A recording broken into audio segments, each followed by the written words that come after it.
I moved in and probably about 4 months later, the fire started and I have a burnt front porch now.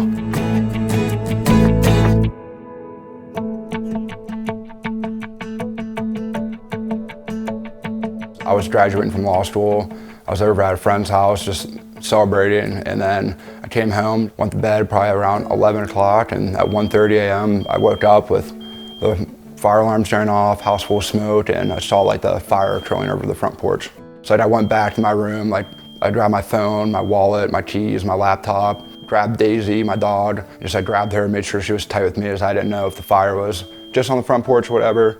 So I grabbed her with my other goods, my other hand, I knew I had a back door and the staircase was open, so I came down, and as I was walking out, I was calling 911. And then we went out to the back garage and threw her in the car, knew she was safe, and drove around to the front.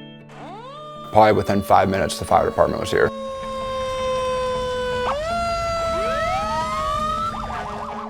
I grew up in the country where, you don't have to really worry about your security system. I want to protect my first big boy adult purchase. Instead, I bought a self-installed security system, and I was literally about to install it myself, and then I hear a knock on the door, and it was Chris from ADT. I kind of come in and talk about your security system, and I was like, I like to kind of have my own security system, like I'm good, want to self-install. I asked him, do you have a fire system with that? And he said, no. It's the way to be monitored to the police department.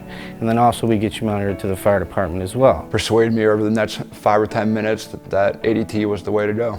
We started Affordable Home Security in 2019. We're a family-owned and operated shop. It's me, my cousin, my mom, my brother's involved. We brought on some people month by month, added people, and now we're knocking on the door to be a top 10 dealer. We were adding smoke to almost all our systems because of the discount on homeowners insurance, right? And then we were at the convention and we heard the story from AIS and Michael about how they add smoke to every system, whether they can afford it or not. It just reiterated what we were already doing was on the right path. From that point forward, we have not one single customer that doesn't have smoke and heat in their home. I feel good at night when I lay my head down in bed because of the service that we give to people in the local community. What we're doing matters. The system worked the way it's supposed to work. Even though the fire was outside the house, knowing that my first home is still here and I can stay here for as long as I initially intended to is a blessing. Very thankful for the system and making sure that me and Daisy all got out okay. If I ever got a chance to meet with Chris again, I would say thank you for enlightened me of the importance of the monitored systems. It really is a game changer, and whenever my front porch is repaired, you can come over and have a beer on it with me.